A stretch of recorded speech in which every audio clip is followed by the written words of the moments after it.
Hey, this is Pastor Curry, pastor of the Zion Fair Baptist Church, Wilmington's most exciting church, the church that love you and ain't a thing you can do about it. Today on Coffee with Curry, we have some amazing guests who's going to do some amazing things and share some amazing experiences with you. We are right in the heart of the COVID situation, and while our President of the United States is certainly talking it down, I wanted to do something where we can begin to talk to those who are directly affected by COVID-19. Today, some of our guests will certainly have children who are in the school system, but most of all, they are a part of the school system. So we're going to try to pick their brains to see what's going on with them and how things are faring out. So let's get ourselves together. Let's get right back at it. Go ahead and get your cup of coffee, and I'll be right back.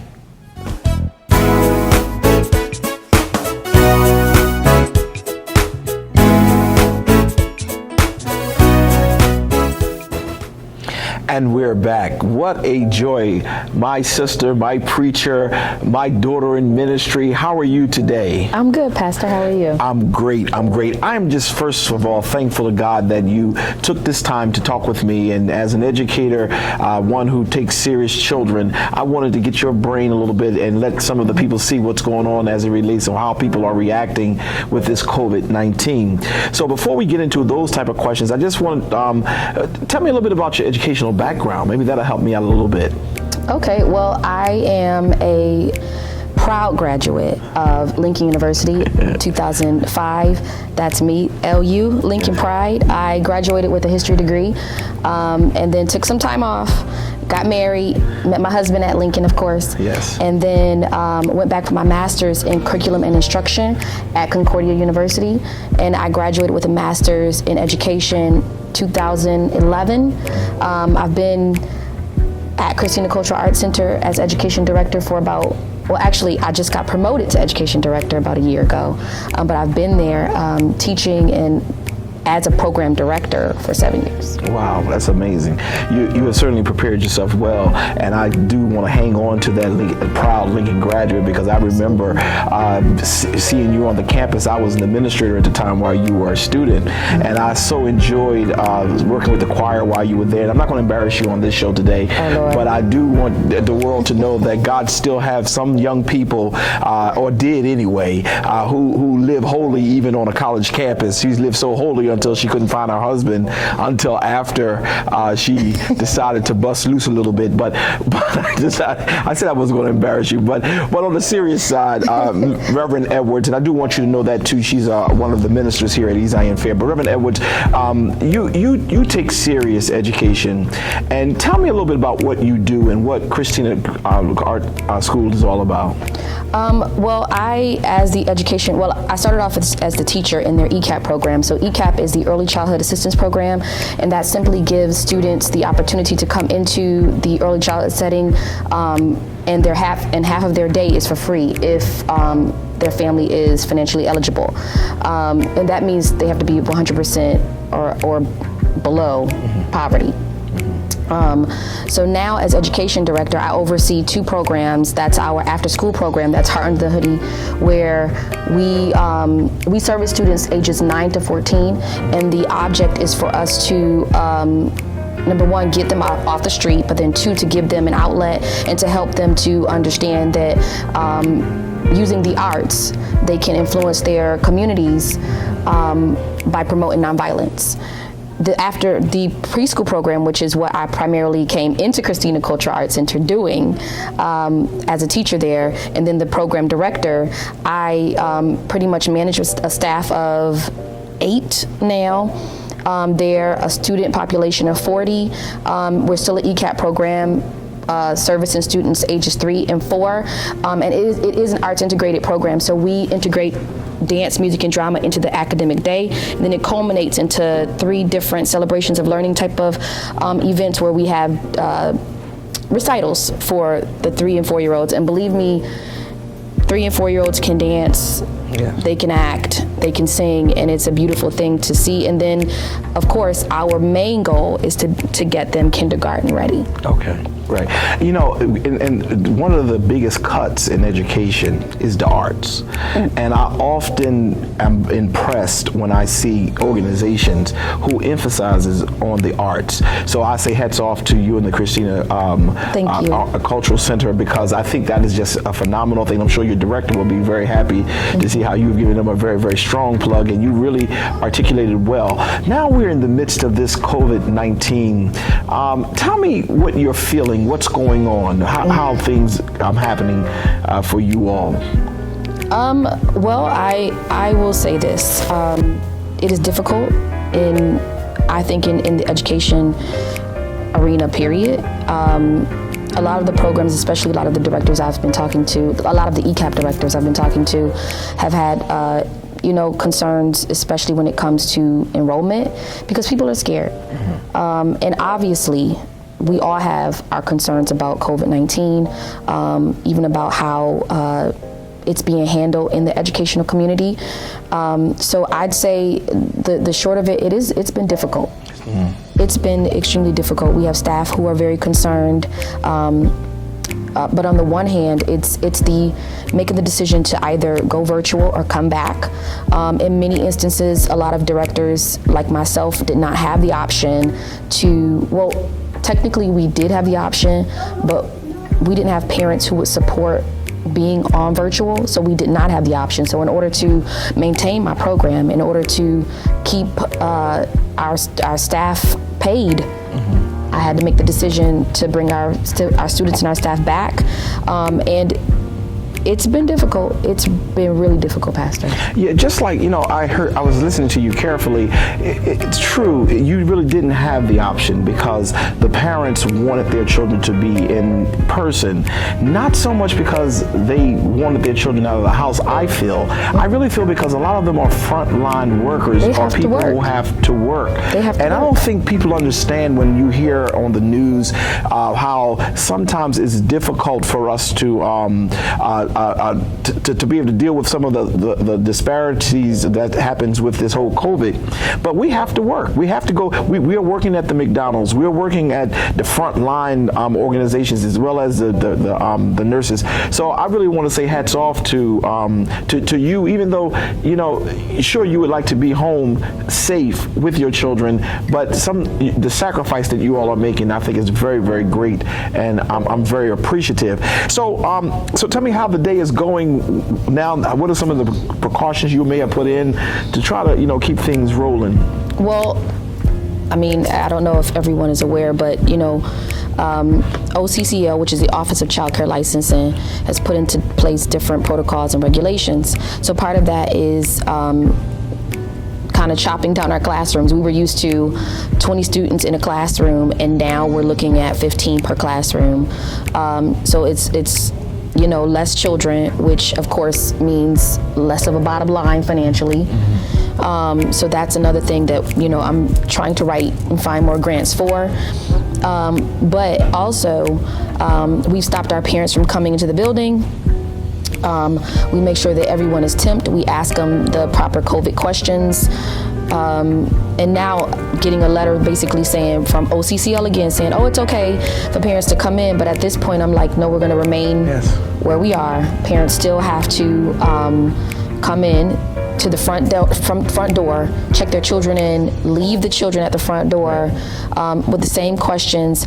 I've even gotten to the point now where we used to have an open door policy where our parents could just come in, anytime they feel like it.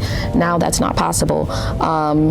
And we used to also allow families to bring their children. Pretty much, we have parents who will bring their kids at lunchtime because we know that we serve an underserved population and a lot of them need food.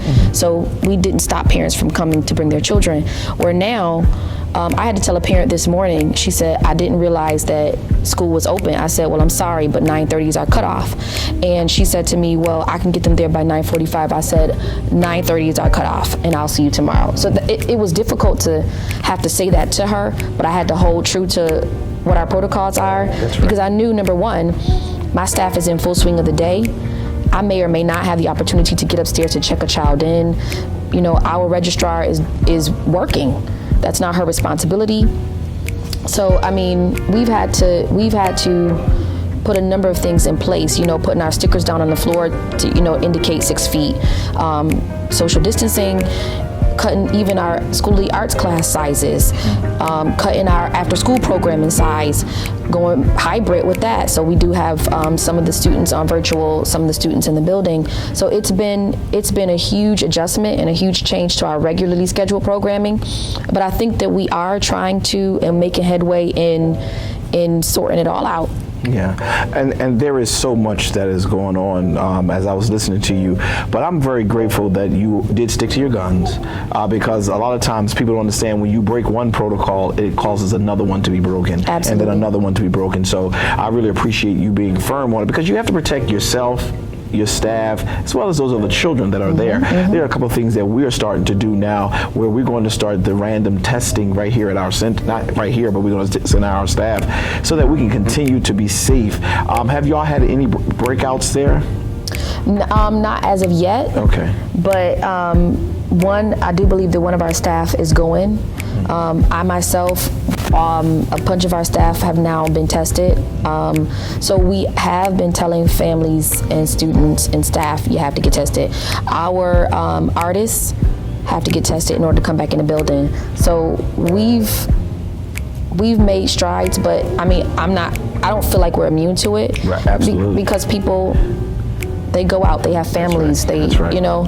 But we just take the precaution to make sure that if in the event that it does happen, I mean, I do know that we do have an employee now. I haven't seen her in a while, but I do know that she was afraid that she may have been exposed.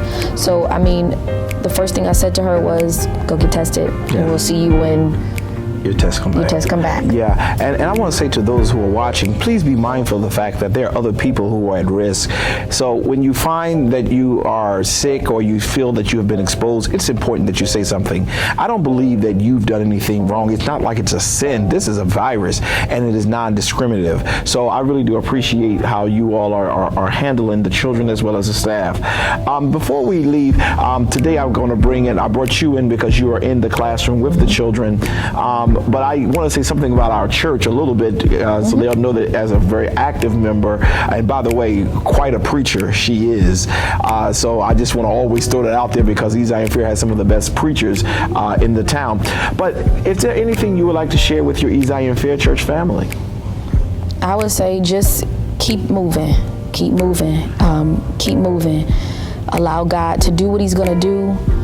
Don't get scared because number one, God has not given us the spirit of fear, but of power, of love, and of a sound mind. We don't have to be afraid of anything, but we do need to trust. So keep moving, keep trusting, no fear. Amen. Amen. See how fast she gave that sermon?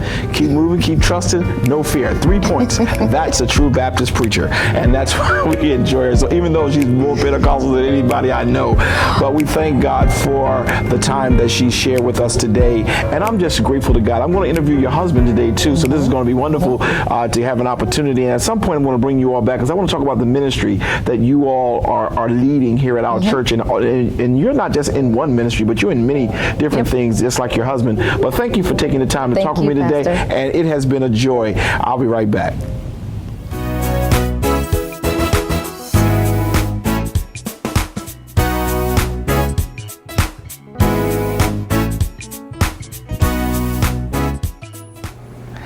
And we're back.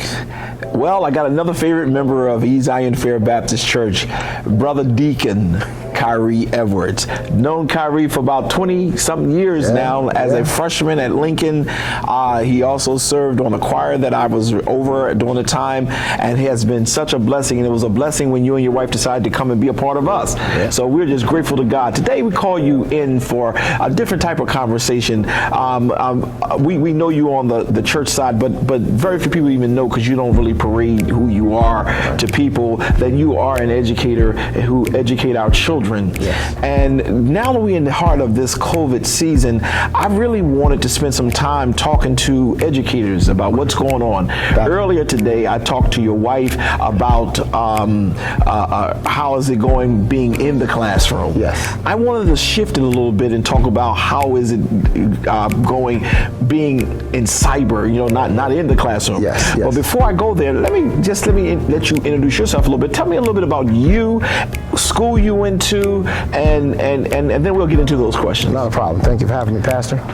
I was a health and physical education major at Lincoln University, class of 2002, deuce, that's me. Yeah, he didn't say the Lincoln or none of that. He just said Lincoln University, so that shows he ain't got much pride, but go ahead. I got all the pride that I could have. That's my alma mater, orange and blue through and through. So, love my alma mater. I'm currently in master's training for my graduate degree in curriculum and instruction at GCU online, which has been interesting, both being a student virtual and delivering instruction virtually. But father of two wonderful children, as you said, you were talking with my wonderful wife. I just do what I do in terms of the work. And that's how he is. He just do what he do. And I was also teasing your wife, Sharon. I remember when y'all first really met. I know you may have already had your eye on her, but I told her it wasn't until she unveiled herself that you were able to really see the glory that God was going to give you. Well, the truth is we were friends first, absolutely friends first, and we met on with the choir. Went through our time at Lincoln, and the relationship and the romance built from there. All right. 2 children later. Yes. Amen. And today is your birthday. I want to say to everyone, happy birthday to you, Brother Kai. Oh, thank you. I appreciate it. And we appreciate all that you do for everybody else. I want to take this moment to say happy birthday to you. Thank you. All right. So let's get into our conversation regarding this whole COVID situation and how is it going with the virtual side of it? And just share as you desire. It's tough. It's very different. A lot of teachers have related it to their first year of teaching all over again, because you're trying to learn not only how to deliver the content that you're trying to get across, but it's very different trying to get a feel for the students. How much are they engaged? How much work is too much work? How much work is too little work? Then there's the entire technological barriers, not only in terms of students having the devices to utilize, but their proficiency in using the devices. So sometimes we'll assign something that we believe is within their scope, and the challenges of actually just accomplishing the assignment are more challenging than what we're actually asking them to do. And then there's the stress that the parents are experiencing in terms of, well, as a parent, if my child's stressed, I'm super stressed. Absolutely. So there's challenges that parents have trying to manage their child's stress, but also trying to make sure that they're doing what they need to do. Also trying to deal with their own difficulties and proficiencies in terms of using the technology, and it's in this format and it's in that format, and switching between formats is a headache for everybody. I think the biggest challenge, Pastor, to be honest with you, with virtual instruction is we're taking one model of instruction and we're trying to force it to occur online. Okay. When in reality, it's a totally different way of delivering instruction.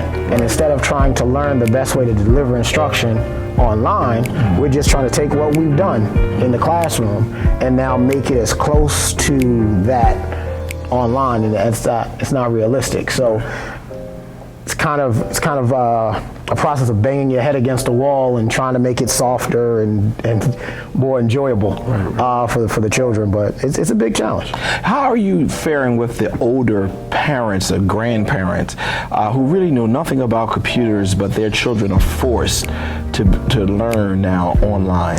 It is a big challenge. One of the things that we've really taken time to do is try to understand what our students and our parents and our grandparents and all the different kinds of caregivers are going through to try and provide support for the children. We've really tried to take our time to go through that. Like I said, being a student in grad school as an adult learner, having my own children at home and managing their learning, we try to balance those different perspectives, and we try to really take our time and talk parents through there are format opportunities within the technology to allow them to have an opportunity where they can share their screen, where we can see what they're actually seeing. And, oh, okay, tap on this button, tap that button. Oh, hold on, Grandma, you went too high, come on back down. You know, those type of things to try and alleviate it. But the most influential thing has been saying to them that we're all in it together, trying to reassure that, you know, some of the challenges that they're facing, we're facing. Right. Some of the insecurities that they feel, we feel, only we have to be the expert and try and deliver what we're delivering with some confidence. So it's really been important to really take our time, to really step back and look at what we're asking the students to do, and try and truly evaluate what is possible in terms of what we're asking them to do and what is just convenient for us. For years and years, I've heard in education in various places, you know, we want to do what's best for kids. We want to do what's best for kids. What's best for the student? What's best for the student? Now is a great opportunity for us to do that. And I think sometimes we fall in the habit of doing what's most convenient for adults.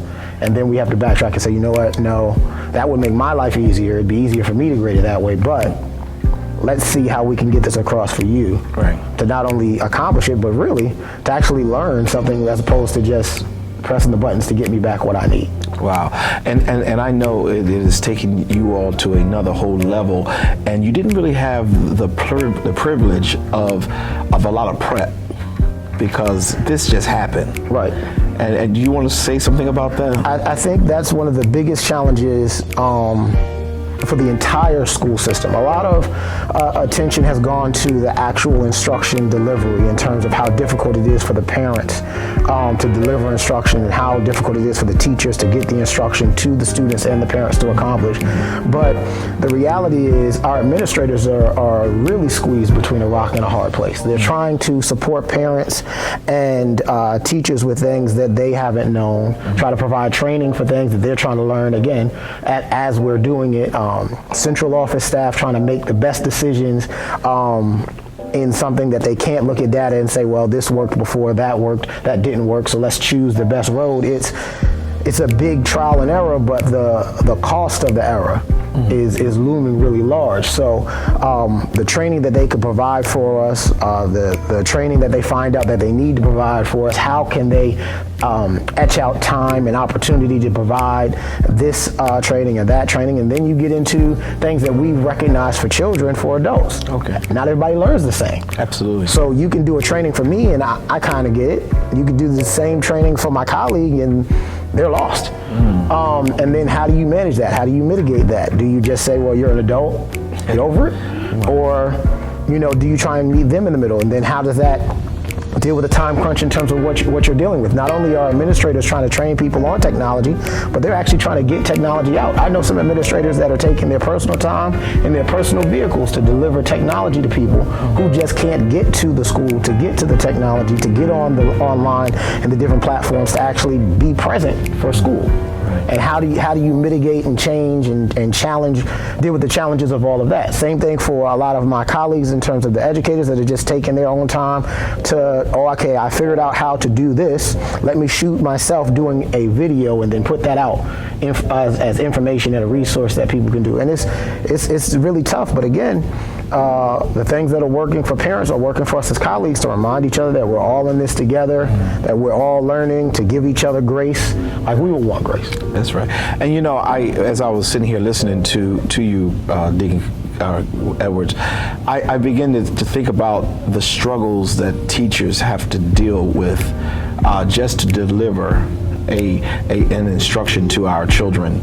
And this pandemic caught all of us by surprise, and you all have not given up. I know there's some fears that are there, but you all have really been the heroes, and that's why I wanted to do this whole show, because I really want people to see that whether they are in the classroom, which is the direct danger, but there's a psychological danger. Yes. Being on the other side, which is in the cyber world. Have they been talking about returning to the classroom? Is there any talk about that at this time? There are plans that are being laid out for my children who are in school, for us in the school district that I'm teaching in terms of trying to prepare for what will be the return, but it's a big question mark. Not only is it difficult, to be honest, to predict which way we're going to go with any of the numbers going up or down in terms of cases, but the question that I believe a lot of people are avoiding is how safe is safe. At what level do I say this is safe enough? This is enough risk to take with other adults' lives and other children's lives. Absolutely. And how do we mitigate that call? It's a bunch of question marks. It's a bunch of I don't know that we can get to a point where we'll all feel like, okay, we're completely great to go until we get further down the road in terms of the medical profession. But in the classroom and in the school buildings, it's trying to prepare for all of these different contingencies, trying to align both in terms of the PPE and the physical distancing that we're being required to prepare for, but also how do we deliver instruction? How do we move children around the building? When they come in off the school buses, where do they go? Absolutely. How's breakfast happening? How's lunch happening? How's dismissal happening? All of those things are basically completely different, and we have to reconstruct all of those things. It's like you said, there's so many different things that go into it. In essence, if it's a stage play, what you see when the curtains open up is the lesson. But from lighting to tech design to people that just make sure people aren't tripping and falling over costumes is all the different things that go on in school, and the support staff and all of those individuals that make everything happen are all behind the scenes really working hard. I mean, just the custodial staff and how much more their sanitizing regimens have picked up and what that requires. Well, how does that impact the school building when you want to have extracurricular activities, the sports activities? So it's all one big orchestration that's trying to come together amidst all its challenges, and people are just working. Yeah, and they are, and I want to say again, hats off, and I salute our educators because they're in it and they're committed, even through the fears that they have. And Deacon, that was as you were talking again, I was thinking, I've not heard you talk this much, so obviously you are very passionate about this area because normally you're just a worker. You make stuff happen for us and for your family, but I've heard you clearly and deeply that we're in a jam, but we're in it together. Yes. We're in a jam, but we're in it together. And I think that heart is what keep our children safe, keep us safe, and mentally, that's where we need to be, knowing that we're all in this together. Yes. So today I just wanted to spend some time talking with you, but before I let you go, you can just say anything you want to say to our Zion Fair Church family, and we'll love to hear from you. Well, family, I appreciate you all. I love the love, but this is a time where the best thing we can do is actually fall into the arms of God, to allow Him to carry us through the things that are uncertain, the things that we don't know. We could work, but because we don't know which way we're going to go, we need to work within our faith and actually rely on God to take us forward and put our work into action. Amen. I tell you, his wife is quite a preacher, so she must be rubbing off on him because he certainly laid it out. He didn't give 3 points, but he certainly laid it out. And I do want the saints to know who are watching that Brother Deacon Edwards did acknowledge his calling into the ministry. So I wanted to say that on this show today. We have not given him his trial sermon date, but he is certainly leading the way and to becoming a quite of a preacher. We hope and pray. So we thank God for you, Deacon Edwards, and you are one of my most starched supporters, and I appreciate you so much, and I appreciate all you do for our church, and I pray that God will continue to bless you and your family. So at this time, I'll be right back.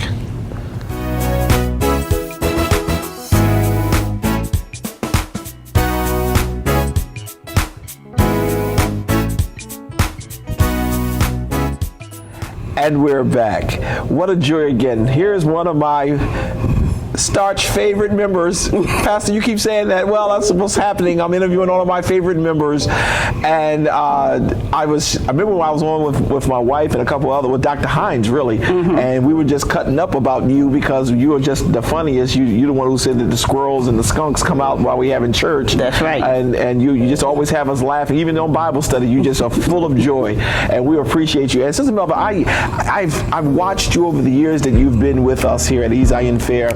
But people don't know that you have been a very strong tool in the educational system. For over 31 years, you served in the Head Start program here in Newcastle County. So tell us a little bit about your education background, and tell us a little bit about, the Head Start, what you did there. Well, I started at Head Start in 1992. Okay. And I retired 2 years ago in 18. And I love those children. I don't taught so many children. When I go out, they'll say, "Hi, Miss Melvin." I'll be looking like, who's that? I know I've taught 3 decades of children, because their children done had children, and then their children done had children. So I think it happened when I was a little girl. My older sisters had me babysit for them every time they went to have a baby. Oh. And so from there, they were very inspirational. Me staying in school, getting my education, and doing what I was supposed to do as a young lady. So I didn't go back to school until I was, I want to say 50 to get my associate's degree. Okay. And then around 55, 56, I worked on my bachelor's, got my bachelor's degree. All right. And while I was off retiring, I thought that's where I was going to stay. But some people thought that I should still be moving about, which I was. I'm very active with my senior center. We can't be active with them because of this corona. So one day somebody called me and said, "Miss Melva, we need you to help us." And I said, "Now, are you going to help us, Miss Melva?" And of course I had to say, "Yes, Pastor Curry, I will come and help you." And so here I am here at the academy. Children, I just love them. They call me principal. Yes. And Miss Melva, that's my name. And I just love them. It's, it gives me something to do, get out the house. You're absolutely right. And but before I came here, I had substituted back for Head Start. Okay. But when the corona came, they, kind of shut down everything. They're doing the distant learning too. But that's my love. Yeah. I love people. I love children. I love my church. Yeah, okay. We're going to get to your church later. Okay. But I want to go back to the children, because I know when I was sitting home, thank you for bringing me to this point, because I was going to get there eventually. But I was sitting home and I said, I need some seasoned help. We have the best staff here. We have the best faculty here. But I needed some seasoned help. Someone I didn't have to supervise. Our head teachers didn't have to supervise. Someone who could come in and even help the younger teachers who may not know what to do and how to manage a classroom.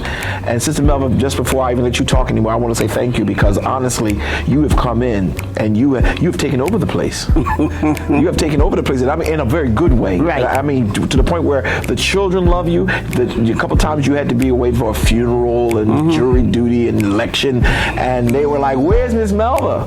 I said, "I'm here." They don't want me. They want Miss Melva. So we appreciate all of that. So tell us a little bit about some of the children that you embarked upon, because the whole purpose of this show was to talk about, we brought one person in to talk about distance learning, we brought another person in to talk about in classroom learning, and we brought you in beyond the fact you're my favorite, but we brought you in so that we can talk about, the impact that education have on children. Yeah. Because I want them to see that whether you're online or you're in person, even though we're in the midst of COVID, there are people who still got a heart for children. So tell me, just in your own words, some of the children that you've taught and how you've impacted their lives. Well, first of all, like you said, I'm old school. So I set rules. That's the first thing. And with my job I was a home visitor. I had to go to the home, speak with the parent, tell the parent their curriculum, And then we did that twice a year, and twice a year they came to the school. And I used to always say to my parents, in order for your child to learn properly, sleep must be one. And second, you got to spend some time with them. Because you did have children that would come in hungry and sleepy, and their day was off. So I had a little pantry, and I kept juice and snacks and things in there, not those sweet snacks, but crackers.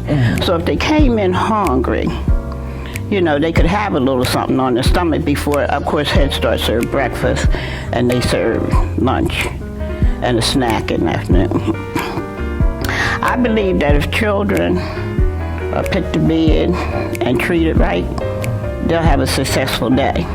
But if they come in there and their day is not right from the beginning, from getting up, and I know parents have to correct their children, but if you're hollering at your child in the morning, they bring that to school with them. If they say, I want to go to school and have breakfast, and you bring them late and they miss breakfast, the day is off. Right. They have to have somebody that loves them and is going to care for them. And that's one thing I did. I loved them and I cared for them. And I had a parent tell me one time, Miss Melva, I'm tired of hearing your name at my house. And I said, what? They said, yeah. Every time I say something, Miss Melva said, and they would get mad at them. And I said, well, don't get mad at them. I said, give them hugs and love them like I do, and then, everything will be all right. So I really believe that the way you treat your children is the success that they will have. And I do have kids that I taught at Head Start, and they're very successful now. And their kids I had, and then their kids had kids. So it's like a circle. It's like a circle. So that's just the way I do it. Yeah, and you do a very good job at it. Matter of fact, you have not changed much, because you came right in as if you were with us forever, and it's only been like a month maybe, and you've been right here, Johnny on the spot, on time, before time. I often tease some of the staff when you're told to be here at a certain time, they're here at that time. Now Melva gets here earlier to be ready for the time that you're supposed to be there. And I was also thinking, Sister Melva, as a person, you love people.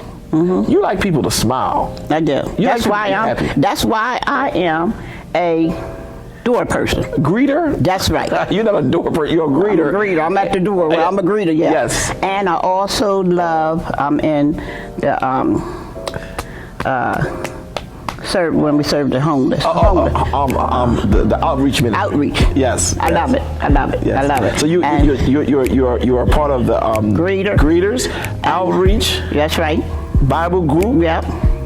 And they didn't even ask me to be in there. I just jumped in there. Because that's what you love to do. It's your ministry. Yeah. Man, that's good. And that's good. And this can help for those of you who have retired and you're still able to move around. There's no reason for you to sit back and do nothing. Whether you belong to Zion Fair or to any church, you should be donating your time, your effort, your energy to show that you're going to continue to live and you always loved what you do. Because if you ever spend any time with Sister Melva, she's being much more conservative now, and she's much nicer right now. But she even came in. I'm trying to have us laughing and so on, because that's who you are. And let's talk about that greeters ministry, because you're right. You are one of those greeters here at Zion Fair. I'll be right at that door early. And when people come, I greet them at that door, me and the other people that I work with. And if they come in and they look like they're down, I say, got to smile before you go past me. And they start smiling. I said, okay. I said, do you need a hug? Because we always give hugs. So this one man one day, he said, my goodness, it's so early in the morning. Why are you so happy early in the morning? I said, that's the way God made me. Yeah. I said, are you happy? He said, well, I guess I'm going to have to be happy passing by you. And then sometimes they try to come through the other door, and I'll say, oh, no, honey, you got to come through this door. You can't go through that door. You got to come through this door. You know, I was sitting there thinking, give me a hug. See that? When she just said that, you know what I mean? If those of you who know Pastor Curry know, I'm always looking for that line. She said it was a gentleman. See, she probably was trying trying to flirt, and I'm going to have to pray for you. Well, you can pray for me, but nah, that wasn't the one. She said that wasn't the one. But there may have been one, though. May. Okay, but that one wasn't the one. That wasn't the one. That wasn't the one. And then, I got to observe because I don't want to be crossing nobody else's path. Oh, listen to it. I don't want nobody else made. Okay, I You got it? I hear you. I got you. And I'm right there with you. I support right. you 100%. So I tell you, she just like... And my husband, he been going 2 years yesterday. Oh, really? Yes, 2 years. Okay. I remember when he transitioned. We were right there with you. Yes. Amen. Amen. She wanted to let y'all know. See? She's sitting out all those little ways. That, my husband passed. I was married, but I'm now a widow and available. All right. Okay. Yeah, that sounds right to me. I knew that you would bring some joy to this time of us being together. You said earlier you love your church. How long have you been around with East Zion Fair? I joined the East Zion Fair in 2012. I do believe it was 2012. I know I sat for a whole year before I joined. But it seemed like every Sunday something was jumping at me. And I said, no, it ain't the right time. It ain't the right time. But it probably was the right time. So when I joined, I had tears of joy. I couldn't stop crying at all. But it was good tears. Because, before I joined East Zion, I was at Bedside. Oh, okay. Bedside Baptist. Yeah. We got a lot of those. Yeah, and I'm going to tell you how I learned about you. Me and my girlfriend, we like Joel Osteen. Okay. So we would follow him. We'd go to Baltimore, Philly, back to Baltimore, back to Philly. So one Sunday, my girlfriend came over. She said, girl, I'm just coming on over in my pajamas. We can just have church there. We can look at church. I said, okay. So I'm flicking the channels, and horribly below, there was 28, and there was Pastor Curry preaching, but I didn't know who you was. And I said, ooh, I said, ain't he good? She said, yeah, girl. She said, we got to go visit. I said, okay. I said, but I don't know where the church is. So we had to wait till next Sunday to find out the address. So I told my girlfriend, I said, B Street. Well, I just grew up on Bradford and B. I said, that can't be where Pack and Process was. We was in our pajamas, Pastor Curry. We got in my car and we came down. And I see the big old sign, East Zion Fair Baptist Church. I said, girl, it's right here, it's right here. And the next Sunday we were sitting in here. Oh, wow. Sitting in here. We couldn't believe it. Yeah, how's your friend doing? She's doing fine. She's at Friendship Baptist. Okay, all right, amen. And so I hadn't left. Well, thank God. I hadn't left. And you even come during the pandemic. You come to the outside services. You the one who revealed to us that the mosquitoes, the skunks, the snakes. Let me tell y'all, this is Dr. Doolittle Carey. I sit in my truck, on the left-hand side. So one Sunday I said to my girlfriend, I said, do you smell a skunk somewhere? She said, yeah, I smell that skunk. I said, I'm looking in the bushes like this. I said, girl, there he go, right there. She said, I said, lean over here and look. He's sitting there. I said, oh, Lord, don't let him come out the bushes. Now, that was the skunk. Why did I see squirrels running across? And I even seen a raccoon. I said, oh my God, he's bringing the animals out of the forest to the service. I said, wait till I tell him that. And didn't I tell you? You did tell me on Bible study. That's right. That's right. Well, I thank God that he's allowing even the animals to worship him with us. And the mosquitoes they really come in. Yes, Lord, let the mosquitoes stay where they are. But in matter of fact, the skunk too. But anybody else, we'll let them come on to the service. But that was really a joy. Melva, it's always a joy being with you. You're always a bundle of fun. You have so much life, and I pray that God will always give you that longevity over your life. I'll be 70 in 6 months. 70 and 70 years old. Amen. And thank the Lord. All this energy. You're here with the children. You're doing so much. And I think that's why you're going to continue to live, because you don't sit home waiting for nothing to happen. Right. You make stuff happen. Right. We appreciate that. Sister Melva, before I let you go, is there anything you want to say to the church? Well, I do want to tell you that this is my church. And if you want a good word, come on by. Pretty soon, when this thing is over, we'll be back in the church and I'll be at the door. So you just come right on over and have yourself a good time. like I am. Amen. Now, you hug the ladies too, right? Yeah, I do hug the lady and I hug the children. Okay. But I don't even know why I hugged that man. But anyway.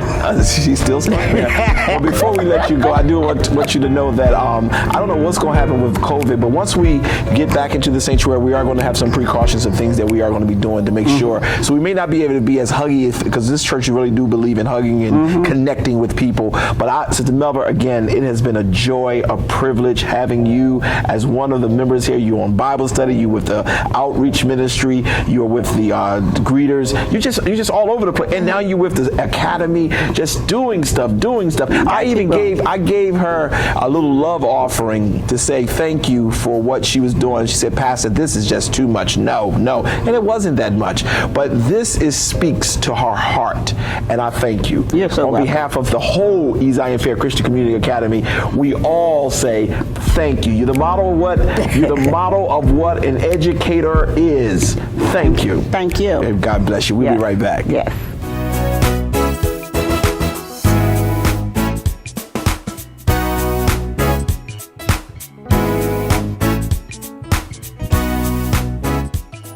Welcome to Zion Fair, Wilmington Most Exciting Church. Listen, come out to our drive-through service at 9 a.m. and at 11:30 a.m. This is Wilmington Most Exciting Church. Come and be blessed to our drive-through service. And when you get here, tune in to 106.5 FM. God bless you. Wilmington Most Exciting Church. I just wonder today if there's anybody out there who certainly have a true relationship with God. Doesn't matter what people do or say, but because of your relationship with God, God will always give you exactly what he has destined for your life. Do I have a witness there? And in fact, what Daniel quickly realized was, now stay with me here, his elevation invoked an entire new level of hateration. Somebody say hateration. Which David, when he was promoted, he had to meet and manage an entire new level of criticism. Because the greater your visibility is, the greater your vulnerability will be. So for the record, my brothers and sisters, for the record, the person who wants to go higher in God, for the record, the person who wants God to increase your territory, I just want you to know that when you are asking God to go a little bit higher, you need to understand that you will also be asking God to make the air in your life thinner, the problems in your life larger, the people in your life fewer, and the targets on your back bigger, because promotions are always accompanied by problems. Increases are always escorted by attacks, and elevations will always be evoked by agitations and complications. It was because Daniel's elevation that he was singled out to bear the burdens of all of the haters' wrath. People like you as long as you need them, but the moment you don't need them, they'll throw you away. Do I have anybody to help me there? So his haters began to conspire and invest all of their energy to find things or anything that would smear, that would trip, that would bring Daniel down. But after they couldn't find anything on him, they decided to go after his relationship with God. My brothers and sisters, when they can't find nothing, they're going to talk about how you supposed to be the Christian. You have to recognize where God has called you to and not let people put you in a certain box. Do I have a witness in here? They already knew that Daniel prayed at the same time, in the same place, at the same time during his daily devotions. So they concluded that the only way that we can bring Daniel down was to give the king an opportunity to play on his ego. So they went to the king and said, listen, we want want to help you. We want to make the kingdom greater. So what we want you to do is we want you to sign a decree that nobody would be permitted to pray to any other God except for you for the next 30 days. My brothers and sisters, please note what they are doing. They are strategically trying to make sure Daniel is set up. They're playing to the king's ego so that the king will be able to say, yeah, because of who he thought he was. And without considering the implication of their flattery, King Darius agreed with them. And when it was publicly published, it placed Daniel in a perplexing predicament. My brothers and sisters, hold your horses and do not be dismayed, because even though it looked like there's no out for you, God says, I'm still working it for your good. That's why I love these old stories in the Bible, because you get to see the hand of God, even though you don't always see what's going on behind the scene. Because as a prime minister, look at Daniel now. As a prime minister, Daniel was responsible for implementing and enforcing all of the king's rules, all of the king's decrees, all of the king's edicts, because yet and still, even though he was responsible for it, it's something strange that's going on in this text. How are you going to be able to keep your faith? How are you going to be able to do what you do and follow what the king has assigned for his government? If you're going to be a prime minister, or are you going to be a person of God? This is why I'm confused with some people, because they change based on what's going on in the world. But when you are a true child of God, you always seek first the kingdom, and everything else gets added to you. If you are a true child of God, you're not situational, because you recognize who your God really is. Do I have any help out here? This is the problem that Daniel is dealing with right now. Daniel is in the midst of a dilemma going on in his life. Daniel's in the midst of being between two different things. His king says nobody can pray to any other God for 30 days, but yet every day, 3 times a day, he prays to his God. What will Daniel do? Daniel is caught in a catch-22. Will he now be faithful to his God because of his job, or will he stand strong on the God who took care of him? Can I stay there for just a moment? Too often we always want to take care of our job because we got to eat, we got to have a place to sleep, we got to pay our rent, we got to pay our mortgage. But the devil is a liar. I thank God for Daniel's story, because Daniel's story tells me that I don't care what predicament life finds you in, you got to know how to trust God, because the same God who took care of you yesterday is the same God who will take care. I wished I had some help out there. The same God. Daniel is in the middle of something that, as Dr. Carl Simon used to say, that he was literally stuck between the rock and a hard place. The tension in the text is very simple. Daniel, what are you going to do? Daniel, are you going to go by your sight, or are you going to go on your faith? Are you going to trust God, or are you going to trust your king? And my brothers and sisters, before I go any further with the story that's before us, I want to say to you, if you want God to get you out of whatever you're going through, stop looking to the natural and start elevating the spiritual. Start elevating your spiritual life. There's some things God is trying to do in your life, but God can't do it because you're looking too much at what's happening around you. But God is saying, shake off everything that's got you believing that I'm not able to do it. Shake off everything that's got you believing that I'm not able to lift you out of it, because the same God who took care of you before is the same God who can take care of you now. Do I have a witness out here? And I need you to understand that now, if you look at the text,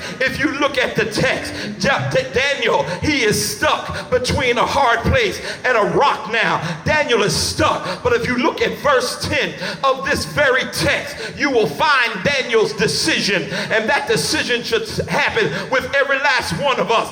Verse 10 says, when Daniel learned that the edict had been assigned and that it had been brought to pass, he decided to remain faithful to his God. He decided to remain faithful to his God. And I can imagine in my sanctified mind, Daniel was saying to himself, God brought me through so much. I was a refugee. I didn't have any power. I didn't have any status, but God made a way for me. And every now and then, brothers and sisters, it's important that you take a memory trip back on time and remember what God has done for you.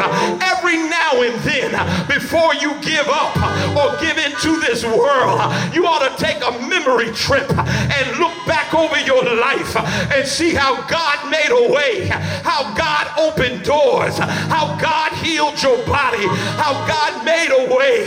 Do I have anybody out there who can tell me the truth that yes, Pastor, my foot would have slipped and I would have messed up everything, but I start thinking about how good God has been. I start thinking about when I didn't have a dime to my name and God still fed me. I start thinking about when my family was falling apart and I didn't know how we would come back together. I put God in it and God made a way. Is there anybody out there who can tell me the truth that when you put God in it, God will make a way? Daniel makes up his mind that I'm going to trust God. Daniel makes up his mind, whatever happens in my life, God's got my back. Do I have anybody out there who know that God's got your back? So my brothers and sisters, as I look at this story and I try to get some sense out of it, that Daniel is in a predicament, but Daniel makes the decision that I'm going to stick with God. He makes the decision that after all I've been through, God stuck by me. The kings come and kings go.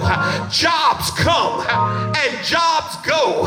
But let me tell you about God. When I was down, he stayed. That's what the psalmist meant when he said he's a present help.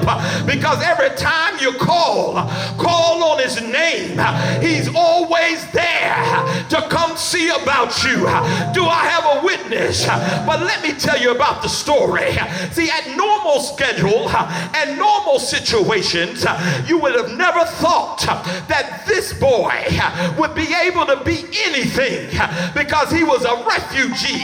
He didn't have any status. He didn't have anything. But one thing he did have was his relationship with God. He continued to pray 3 times a day. And when his enemies, after the edict had been signed, when his enemies found him on his knees, they said to themselves, we got him now. Yes, they are looking. Yes, they are plotting. They are trying to figure out how we gonna get you. But let them do what they gonna do. They went back to the king and said, King, let me tell you what's happening. We signed an edict saying that nobody, that means nobody, can pray to any other God. But Daniel, your prime minister, Daniel decided he gonna disregard you and he gonna do his own thing. Then it came to him. He said, wait a minute. I love Daniel. Wait a minute. What happened? They fooled you, but that's not the end of the story, because they fooled the king and an edict was signed. They came back to him and said, you can't even reverse it. He's got to go. What you gonna do, king? See, God already knew that the king had to do it. So what did the king do? Send Daniel down to the lion's den and throw him in. My brothers and my sisters, don't be wearied in well-doing. If you hold on, that ain't the end of the story. Where you are is not the end of the story. What they did is not the end of the story. How they laughed is not the end of the story. It moves further, because Daniel is in the lion's den. Daniel lions and they look hungry. Daniel is in the lion's den. But thank God that God made up in his mind, I don't care where they put you, I'm gonna protect you. Do I have anybody out there who know that God, he will protect you? But wait a minute, before I get too fast, I gotta tell you something. I was looking at this text and it started messing with my mind. Daniel didn't do anything wrong. Daniel didn't say anything wrong. He loved God. He trusted God. He honored God. Now I got a problem. I got a problem in the text. Why, Daniel, are you treated that way? Couldn't God kill those people? Couldn't God change the law? Why did God go silent on Daniel? And somebody who's listening to me, you're saying the same thing. You worked, you lived, and you prayed. You stayed faithful. But God, he went silent.